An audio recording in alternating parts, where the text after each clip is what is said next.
अस्सलामु अलैकुम वरहमतुल्लाहि वबरकातुहू। प्यारे नाज़रीन, प्यारे बच्चों, मैं उम्मीद करता हूँ कि आप लोग अच्छे होंगे, बेहतर होंगे, खैर से होंगे। प्यारे बच्चों, हमने माक़ूल वाले सबक के अंदर हमने पढ़ा था क्लास 11 का चैप्टर नंबर 3 को हमने पढ़ा था, यानी अशफाकुल्लाह खान साहब की ज़िंदगी के बारे में पढ़ा था।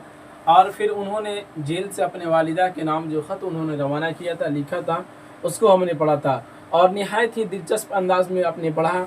और जहाँ तक हमें उम्मीद है कि आपको वो क्लासें भी समझ में आई होंगी। तो आज हम आपके दरमियान जो हाजिर हुए हैं क्लास 11 का चैप्टर नंबर 3 का सब्जेक्टिव सवाल और जवाब लेकर हाजिर हुए हैं। यानी कि आप अपनी किताब को जब खोल कर देखेंगे तो आपकी किताब के अंदर तकरीबन आप बताइए के अंदर 8 सवाल दिए गए होंगे। उन 8 सवालों का जवाब और सवाल हम लेकर हाजिर हुए हैं। फिर उसके बाद मुख्तसर गुफ्तगू जो है उसको देखेंगे, यानी आज ही के सबक में, ठीक है ना। तो चलिए शुरू करते हैं। शुरू करने से पहले वही आपसे एक छोटा सा दरखास्त है कि अभी तक अगर आपने वीडियो को लाइक नहीं किया तो लाइक कर दें। चूँकि आप एक बार लाइक करते हैं तो हमारी हौसला बढ़ती है, हमारी हौसला अफजाई होती है, उससे हमें और हिम्मत मिलती है और आपके लिए और मेहनत करने का जुनून और जज्बा पैदा होता है। तो चलिए देखते हैं, शुरू करते हैं। देखते हैं, अशफाकुल्लाह खान की पैदाइश और मौत की तारीख बताइए। क्या जिक्र किया कि अशफाकुल्लाह खान की पैदाइश और मौत की तारीख बताइए। तो उसके जवाब में जिक्र किया अशफाकुल्लाह खान की पैदाइश 22 अक्टूबर 1900 ईस्वी को शाहजहांपुर यूपी में हुई थी। कहाँ हुई थी इनकी पैदाइश? 1900 ईस्वी को 22 अक्टूबर 1900 ईस्वी को शाहजहां यूपी के अंदर इनकी पैदाइश हुई और उसके बाद 19 दिसंबर 1927 ईस्वी को इनकी वफात हो गई। तो गोया कि तकरीबन इन्होंने जो ज़िंदगी जी है वो कितने दिनों की ज़िंदगी जी? 27 साल की। समझ रहे हैं ना, यानी तकरीबन जो इनकी ज़िंदगी जो हुई इस दुनिया के अंदर जो जिंदा रहे वो 27 साल तक रहे। समझ रहे हैं, आपने इनके बारे में मुकम्मल पढ़ लिया कि इनको कैसे इनकी वफात हुई। इनको फांसी के फंदे पर लटका दिया गया और क्यों लटकाया गया आपने उसको भी मातूल वाले सबक के अंदर आपने पढ़ लिया है, ठीक है। 2 नंबर सवाल कहता है उनके वालिदैन का नाम दर्ज कीजिए। वालिदैन से कहे तो उनके माँ बाप का नाम जिक्र कीजिए। तो अशफाकुल्लाह खान के वालिद साहब का नाम जो था मोहम्मद शफीकुल्लाह खान था। क्या था? मोहम्मद शफीकुल्लाह खान इनके वालिद साहब का नाम था। समझ रहे हैं। और उसके बाद वालिदा का जो नाम था वो मजहरुन्निसा था। क्या था? मजहरुन्निसा। समझ रहे हैं, मजहरुन्निसा था। यानी कि वालिद साहब का नाम क्या हुआ? मोहम्मद शफीकुल्लाह और वालिदा का नाम जो हुआ मजहरुन्निसा था। समझ रहे हैं। आगे बढ़ते हैं। सवाल नंबर 3 कहता है 2 इनकलाबियों का नाम बताइए जिनसे उनके ताल्लुकात कायम हुए। क्या हुए? जैसा कि आप पढ़े भी हैं, देखे भी हैं कि आप चैप्टर के अंदर पढ़े होंगे तो आपको पता भी चल गया होगा कि अशफाकुल्लाह खान साहब जो थे इनके अंदर वतन के ऊपर जानिसारी का जज्बा तो था ही, लेकिन जब 2 इनकलाबियों के साथ ये जब जुड़े, उनकी सोहबत में उठना बैठना जब ये शुरू कर दिए तो फिर इनके अंदर वतन के ऊपर जानिसारी का, यानी वतन के ऊपर मर मिटने का और इनका हौसला जो था और बढ़ गया। और फिर उस वक्त से ये इन्होंने अपनी एक कमेटी बनाई और फिर ये हत्तल इम्कान कोशिश करते हैं कि हम किस तरीके से अभी मौजूदा जो हुकूमत है, मतलब उनके ज़माने में जो अंग्रेज़ी जो हुकूमत थी उससे हम लोग किस तरह से लड़े। समझ रहे हैं। तो आपने चैप्टर के अंदर पढ़ लिया, बज़ाहिर आपको वहाँ तो सारी बातें मालूम हो ही गई होंगी, लेकिन यहाँ पर पूछा है कि 2 इनकलाबियों का नाम बताइए जिनसे उनका ताल्लुकात रहा हो। तो 2 इनकलाबियों का नाम जिनसे इनका ताल्लुकात था, यानी कि अशफाकुल्लाह खान साहब का ताल्लुकात था। नंबर 1 में है बनारसी लाल। कौन है? नंबर 1 में है बनारसी लाल। नंबर 2 में है पंडित राम प्रसाद बिस्मिल। ये 2 इनकलाबी शख्स से जब ये जुड़े थे इनको वतन के ऊपर मर मिटने का और हौसला बढ़ते चला गया। समझ रहे हैं। चलिए सवाल नंबर 4 कहता है सरकारी खजाने को लूटने के काम में उनके साथ कितने साथी थे। यानी कि जब सरकारी खजाने को लूटने का जब इन्होंने प्रोग्राम बनाया तो फिर इनके साथियों में से कितने साथी मौजूद थे उस वक्त जब सरकारी खजाने को लूटने के लिए जब ये लोग पहुंचे थे। तो उसके जवाब में जिक्र किया सरकारी खजाने के लूटने के काम में उनके साथ 9 साथी मौजूद थे। कितने थे? यानी कि जब ये लोग सरकारी खजाने को लूटने के लिए पहुंचे तो वहां पे इनके साथ 9 साथी थे, यानी इनको लेकर कितने थे? 9 साथी मौजूद थे। समझ रहे हैं। चलिए अब 5 नंबर सवाल देखते हैं। कहते हैं कि उन्होंने अपनी फांसी से कितने दिन पहले और किस तारीख को अपने माँ के नाम खत लिखा था। समझ रहे हैं। फांसी से कितने दिन पहले और किस तारीख को, 2 बातें कही गई, फांसी से कितने दिन पहले और किस तारीख को अपनी माँ के नाम खत लिखा था। जाहिर सी बात है, जब आप खत पढ़े होंगे तो वाकई में दिल दहल गया होगा कि उन्होंने कितनी ज़बरदस्त खत लिखा था। और जाहिर सी बात है, एक वो बंदा जो बिल्कुल मौत के मुंह में खड़ा हो और उस वक्त वो अपनी ज़बान से अगर कोई अल्फाज निकले तो जाहिर सी बात है, ये सोचने वाली भी बात है कि वो कितनी दर्दनाक अल्फाज भी उसके ज़बान से निकलेंगे। तो बहरहाल इन्होंने फांसी से कुछ ही दिन पहले अपनी माँ के नाम जो ख़त रवाना किए। देखिए यहाँ पे उसके जवाब में जिक्र करते हैं, उन्होंने अपनी फांसी से 4 दिन कबल 15 दिसंबर 1927 ईस्वी को अपनी वालिदा को खत लिखा था। गोया के 4 दिन कबल का मतलब ये होता है 19 दिसंबर 1927 ईस्वी को इनको फांसी पर चढ़ा दिया गया और 4 दिन पहले अपनी माँ के नाम एक जेल से खत रवाना किए थे। सवाल नंबर 6 कहता है, उन्होंने एक किताब लिखनी शुरू की थी, क्या वह तकमील को पहुंच गई? क्या कहा? क्या वो तकमील को पहुंच गई? यहाँ पे बिंदु डाल दीजिए। चलिए, तो उसके जवाब में जिक्र किया, उन्होंने जो किताब लिखनी शुरू की थी वो तकमील को नहीं, यानी कि नहीं पहुंची। समझ रहे ना, यानी तकमील को नहीं पहुंची।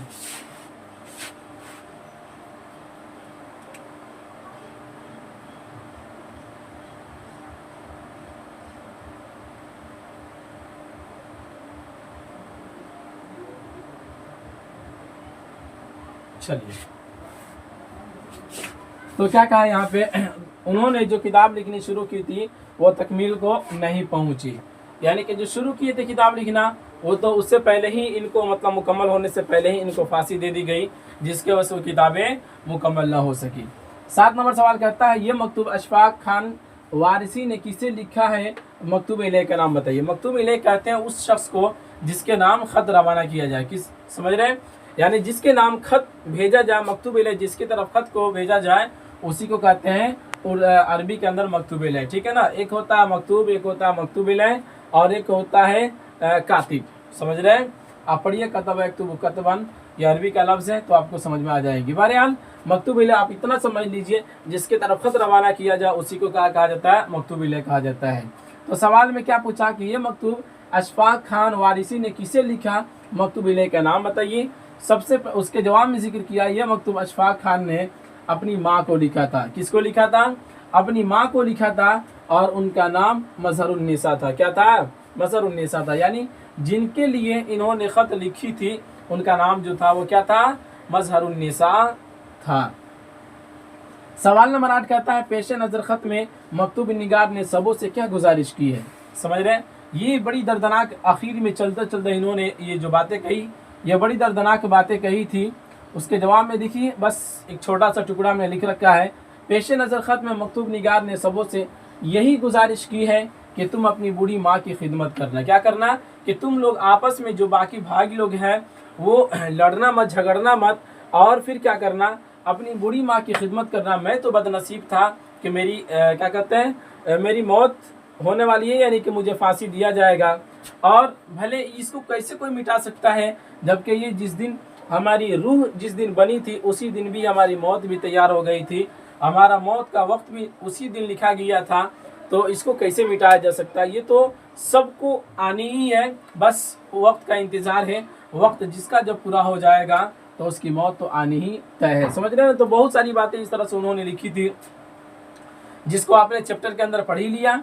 ठीक है, तो उसके बाद कहते हैं यही गुजारिश की है कि तुम अपनी बूढ़ी माँ की खिदमत करना, और मेरे लिए रोने से बेहतर है कि तुम इसाले सवाब करना। समझ रहे हैं, यानी मेरे लिए तुम लोग रोने धोने से बेहतर है कि मेरे लिए इसाले सवाब करो। अल्लाह से दुआ करो कि अल्लाह ताला क्या करें, हमारे गुनाहों को माफ़ कर दे और जन्नतुल फिरदौस में आला से आला मकाम अता करे। समझ रहे हैं, तो ये रहा आपके दरमियान। आप बताइए क्या 8 सवाल जो आपके दरमियान जिक्र किया गया। चलिए अब इसके आगे मुख्तसर गुफ्तगू को देख लेते हैं। सवाल नंबर 1 कहता है मुख्तसर गुफ्तगू का कि ख़त की इब्तिदा में अशफाकुल्लाह खान ने जो शेर दर्ज किया है अपने लफ्ज़ों में उसकी तशरीह कीजिए। जवाब, ख़त की इब्तिदा में अशफाकुल्लाह खान ने मंदरजा शेर दर्ज किया था। सबसे पहले शेर जिक्र किए थे, फ़ना है सबके लिए हम पे कुछ नहीं मौकूफ़, बका है एक फ़कत ज़ाते किबरिया के लिए। ये शेर उन्होंने शुरू ही में ज़िक्र किया था। इस शेर के में फ़ना और और बका के फ़लसफ़ा का ज़िक्र किया है, यानी कि उसूल को यहाँ पे ज़िक्र किया है। तमाम ज़ी रूह मखलूक जो रिश्ते जिस्म और रूह में मुंसलिक है, उसका वजूद फ़ानी है। क्या है भाई? उसका वजूद फ़ानी है। जब रूह क़ब्ज़ अंसुरी से परवाज़ कर जाती है तो खाक जिस्म में सुपुर्द खाक कर दी जाती है, यानी कि जब वो जो पिंजरे की शक्ल में रूह जो जिस्म के अंदर जो होती है ना, तो जब वहाँ से परवाज़ कर जाती है तो इंसान का जिस्म जो होता है उसको किसके सुपुर्द कर दिया जाता है? मिट्टी के सुपुर्द कर दिया जाता है। समझ रहे ना? वो पेवंद खाक होकर फ़ना के आगोश में चला जाता है। बका तो सिर्फ़ ज़ात किबरिया के लिए है, वह हय्यु क़य्यूम है, वो अपनी ज़ात में एकता और बेमिसल है। मतलब ये कहना चाहते हैं अशफ़ाक़ुल्लाह ख़ान साहब कि अल्लाह की ज़ात जो है ना, वही सबसे बड़ी ज़ात है और वही बका रहने वाली ज़ात है। वो ज़ात ऐसी ज़ात है जो कभी फ़ना नहीं हो सकती। समझ रहे ना? तो उस शेर का यही मतलब हुआ। समझ रहे हैं, जो आपके दरमियान अभी बयान किया गया। अगला सवाल कहते हैं, 2 नंबर सवाल में जिक्र किया बाबू कि सवाल नंबर 2 कहते हैं, अपनी वालिदा को सब्र की तलक़ीन करने के पीछे कौन सा मकसद मकतूब निगार के जहन में कार फरमा है? यानी कि जो इन्होंने ख़त के अंदर अपनी माँ को जो सब्र की तलक़ीन जो दे रहे हैं, यानी सब्र करने की जो बातें कर रहे हैं, तो उनके जहन में, यानी कि लिखने वाले के जहन में कौन सी बातें हैं? तो उसके जवाब में ज़िक्र किया कि अशफ़ाक़ुल्लाह ख़ान अपनी वालिदा और आले खाना को ज़हनी तौर पर अपनी शहादत के लिए तैयार करने की कोशिश करते हैं। क्या करते हैं? अपनी शहादत के लिए ज़हनी तौर पर कोशिश करते हैं कि अगर शहादत होती है तो फिर इंसान क्या हो जाता है? वो डायरेक्ट अल्लाह रब्बुल इज़्ज़त के बरगाह में पहुँचता है, बिला हिसाब व किताब अल्लाह ताला उसे जन्नत नसीब करते हैं। उन्होंने तहज़ीबी, अदबी और मजहबी मंतिक़ पेश करते हुए मुल्क व कौम के लिए शहादत की ज़रूरत पर रोशनी डालते हैं। यानी कि कहते हैं ना, बिला किसी तकल्लुफ़ के अपने वतन पर मर मिटने के लिए उन्होंने जो बातें कही उसी को यहाँ पे ज़ाहिर करना चाहते हैं, ताकि वालिदा और आले खाना को अपने सुपूत पर फ़ख्र हो और उनके दिल से दुआएं निकले। क्या निकले? उनके दिल से दुआएं निकले और अपने बच्चे के ऊपर ये फ़ख्र हो, गर्व से कह सके कि इस वतन को इस वतन को अगर खून की ज़रूरत पड़ी थी तो क्या कहते हैं, इस वतन को अगर खून की ज़रूरत पड़ी तो इस वतन को खून सौंपने वाले हमारे पुत्र हैं। इस वतन को अगर जान की ज़रूरत पड़ी तो इस वतन को जान सौंपने वाले हमारे पुत्र थे। समझ रहे ना? तो बहरहाल ये मतलब ये कहना चाहते थे कि हमारी माँ जो फ़ख्र करे कि हमारा बेटा इस वतन के लिए मरा है, इस वतन के लिए शहीद हुआ है, और उसके दिल से दुआएं निकले। समझ रहे हैं? उनको एक बेटे की शहादत पर मलाल और अफसोस ना हो, बल्कि जज्बा सब्र व शुक्र पैदा हो। क्या हो? कि जब एक बेटा जब मर जाए तो फिर उसके ऊपर क्या हो? उसको अफसोस पैदा ना हो, बल्कि क्या हो? उसके ऊपर सब्र व शुक्र का जज्बा पैदा हो। यही बताना चाहते हैं। समझ रहे हैं?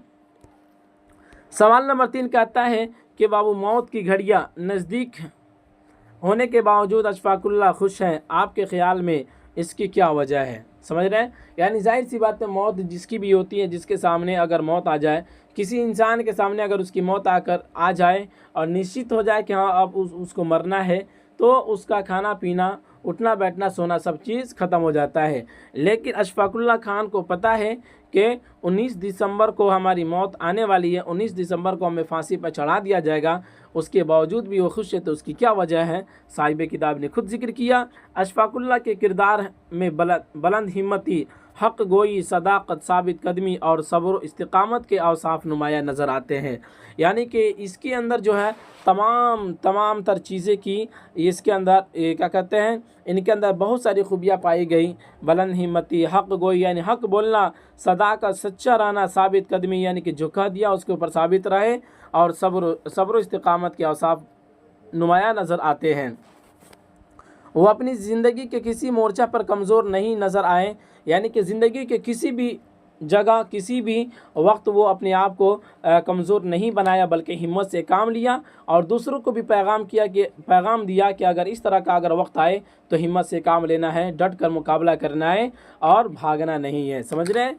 यही वजह है कि फांसी के फंदे पर चढ़ने के लिए बिल्कुल आमादा नज़र आते हैं। वो मौत व ज़िंदगी के फ़लसफ़ा से पूरी तरह वाकिफ़ है, यानी कि मौत और ज़िंदगी का फ़लसफ़ा जो भी है, यानी कि मौत अगर आ जाए तो फिर उसका क्या फ़लसफ़ा है, उसका क्या कवानीन है, क्या मतलब उसका फ़लसफ़ा कह लीजिए, क्या उसके अंदर मौत के बाद क्या होता है नहीं होता है, ज़िंदगी इंसान गुजारता है तो ज़िंदगी के रोज़ व शब में क्या होते हैं नहीं होते, तो इन तमाम फ़लसफ़ा से ये क्या है वाकिफ़ है। जाम शहादत नोश करना वो अपनी खुशकिस्मती समझते हैं, वह मरने से कब्ल नहायत व इत्मीनान और पुरसुकून रहे, यानी कि इत्मीनान के साथ रहें, घबराए नहीं।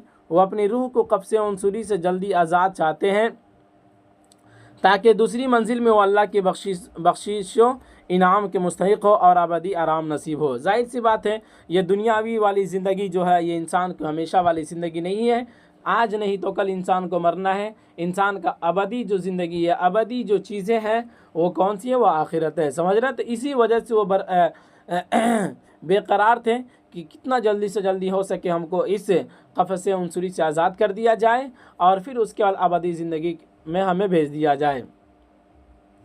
उसके बाद सवाल नंबर 4 कहता है बाबू कि मज़हब इस्लाम की तारीख़ से जुड़ी हुई कुछ इस्लाह मकतूब निगार ने अपने ख़त में इस्तेमाल कर रहा है, जैसे गिरिया याकूब, सुन्नत यूसुफ़ी वग़ैरह, ऐसी दूसरी इस्तिलाहें अपनी निसाबी किताब से मुंतखब करे और उनकी वजाहत करे। यानी कि जैसा कि आप जानते हैं कि यूसुफ़ अलैहिस्सलाम, जब ये बहुत लंबा वाक़या है कुरान के अंदर 12वां पारा में कि आखिर वाले क्या कहते हैं आय पाव से शुरू होता है और फिर उसके बाद 13वां पारा के अंदर आधे पारा तक ये जाता है। अल्लाह ताला ने बड़ी तफसील के साथ यूसुफ़ अलैहिस्सलाम के वाक़या को ज़िक्र किया है। तो उसी को कहा कि सुन्नत यूसुफ़ यानी यूसुफ़ अलैहिस्सलाम का सुन्नत क्या है, और फिर उसके बाद याकूब अलैहिस्सलाम का रोना कैसा था। तो अगर इन दोनों चीज़ों को जिस तरीके से ज़िक्र किया है तो इससे जुड़ी कुछ बातें आप क्या करें, वजाहत करें, बताएं। उसके जवाब में देखिए यहाँ पे खुद जिक्र किया है। एक मिनट, कहते हैं गिरिया याकूब, क्या कहा, गिरिया ये याकूब, हज़रत याकूब अलैहिस्सलाम की आहोज़ारी मतलब रोना। हज़रत यूसुफ़ अलैहिस्सलाम की जुदाई के सदमे में हज़रत याकूब मुसलसल रोते रहे। क्या करते रहे बाबू, मुसलसल रोते रहे, यहाँ तक कि अपनी बिनाई से महरूम हो गए। यानी कि जब यूसुफ़ अलैहिस्सलाम जब इनसे जुदा हो गए तो जुदाई की गम में ये इतना ज़्यादा रोए थे याकूब अलैहिस्सलाम के इनकी आँख की रोशनी जो थी वो ख़त्म हो गई थी। उनको रोना अल्लाह को पसंद ना आया, फ़रिश्तों के ज़रिए पैगाम भेजकर सब्र और शुक्र करने की ताकीद आई। यानी कि याकूब अलैहिस्सलाम ये चूँकि नबी थे ना, तो जब ये रो रहे थे तो अल्लाह ताला को अल्लाह ताला को पसंद नहीं आया। अल्लाह ताला ने फ़रिश्तों के ज़रिए पैगाम भेजा कि आप रोइए मत, आप सब्र कीजिए और इस शुक्र अदा कीजिए अल्लाह ताला की। इंशाअल्लाह हर चीज़ें बिल्कुल अल्लाह ताला सही कर देंगे। सुन्नत यूसुफ़ी किया था, तो हज़रत यूसुफ़ अलैहिस्सलाम की सुन्नत जब वो वाली क्या कहते हैं वाली मिस्र बन गए तो अपने जालिम भाइयों को माफ़ कर दिया और अपने वालिदैन को तलब फरमाया, उनके साथ हुस्न सलूक किया। समझ रहे ना, ये सुन्नत यूसुफ़ी था। और ये याकूब की ये क्या थी, ये क्या कहते हैं उनको कल ये सुन्नत में से आया कि सुन्नत यूसुफ़ी क्या था भाई, और गिरिया याकूब क्या था कि याकूब अलैहिस्सलाम जब रोते तो फिर अल्लाह ताला ने उनको फ़रिश्तों के ज़रिए सब्र और शुक्र का तलक़ीन की कि आप सब्र कीजिए, शुक्र कीजिए। और यूसुफ़ अलैहिस्सलाम जब उनको मिस्र का बादशाह बना दिया गया, जब मिस्र के बादशाह बन गए और जब चारों तरफ क़हतसाली आम हो गया, तो फिर उसके बाद इनके 11 भाई जो थे वो इनके पास जब आते हैं इनके दरबार में अनाज गल्ला लेने के लिए, तो फिर यूसुफ़ अलैहिस्सलाम क्या उनको माफ़ कर देते हैं और फिर उनके साथ हुस्न सलूक करते हैं, यानी उनको खिलाते पिलाते और उनको अपने पास रखते हैं। तो ये सुन्नत यूसुफ़ी रहा, ठीक है ना। तो ये तो 2 चीज़ें हो गई। अब इसके ऊपर कोई एक मिसाल पेश कीजिए, साहिब किताब कहना चाहते हैं। तो देखिए उसी को यहाँ पे जिक्र किया है, मुत्तबे हुसैन शहीद तेग़े जफ़ा, हज़रत इमाम हुसैन के रास्ते पर चलने वाला जो जुल्म की तलवार नाइंसाफ़ी की तलवार से मैदान करबला में शहीद हुए। इसी सबब अशफाकुल्लाह खान भी अपनी शहादत पर मुतमईन थे। क्या थे बाबू, 2 तो वहाँ पे देख लिए कि गिरिया याकूब क्या था और सुन्नत यूसुफ़ी क्या था, और उन दोनों से जुड़ी हुई आपको एक और मिसालें भी दे दी गई कि जब करबला के मैदान में हज़रत इमाम हुसैन को जब शहीद कर दिया गया, तो इसी चीज़ को देखते हुए इन्होंने क्या अशफाकुल्लाह खान ने अपनी शहादत पर बिल्कुल क्या थे, मुतमईन थे। समझ रहे हैं। उसके बाद सवाल नंबर 5 कहता है अशफाकुल्ला खान को फांसी की सज़ा क्यों दी गई। ये तो बड़ी जाहिर बात है। Ashfaqulla Khan Indian Republican association नामी एक खुफिया इनकलाबी जमात के रुकन थे, यानी कि जो एक कमेटी जो बनाए थे तो उसके रुकन थे, उसके एक हिस्सेदार थे। 19 अगस्त 1925 ईस्वी के शव को जब सरकारी खजाने को लेकर एक ट्रेन सहारनपुर से लखनऊ जाते हुए काकोरी पहुंची तो अशफाकुल्ला और उनके साथियों ने उस पर धावा बोल दिया और खजाने को लूट लिया। वो गिरफ्तार हो गए। हुकूमत ने मुकदमा चलाया। 19 दिसंबर 1927 ईस्वी को उन्हें फांसी दी गई। गोया कि इन्हें फांसी देने की वजह क्या बनी थी कि सरकारी खजाने को ये लूटे थे। समझ रहे हैं। सवाल नंबर 6 कहता है क्या बयान किया बाबू कि अशफाकुल्ला खान के ख़त से उनकी शख्सियत और किरदार पर क्या रोशनी पड़ती है। उसके जवाब में जिक्र किया अशफाकुल्ला खान के ख़त को पढ़ने से ये मालूम होता है कि वो बेटे के फ़र्ज से पूरी तरह वाकिफ़ थे। क्या थे? पूरी तरह वाकिफ़ थे। उनको अपनी वालिदा से बेपनाह मोहब्बत थी। वो नहायत आला किरदार की बासलाहियत इंसान थे, यानी उनके अंदर सलाहियत कूट कूट कर भरी हुई थी। उनके अंदर बुलंद हिम्मती, हक़ गोई, सदाकत, साबित कदमी और सब्र व इस्तिक़ामत के अवसाफ मौजूद थे। वो अपनी शहादत से पूरी तरह मुतमईन थे। मुल्क व कौम के लिए जाम शहादत नोश करना वो अपनी खुशकिस्मती तसव्वुर करते थे। वो अल्लाह के फ़ैसले पर यकीन रखते थे। समझ रहे ना। तो ये रहा 6 सवालात मुख्तसर गुफ्तगू का जो आपके दरमियान बयान कर दिया गया। उम्मीद करते हैं कि आप बताइए कि अंदर जो 8 सवालात दिए गए थे उसको आपने पढ़ा, फिर इसके अंदर जो 6 सवालात दिए गए थे उसको भी आपने पढ़ लिया। आपको ये सारी की सारी बातें समझ में आई होंगी। तो अब इजाज़त दीजिए, फिर मिलेंगे अगले वाले सबक में। इसी पर इख्तिताम करते हैं। खुदा हाफिज़।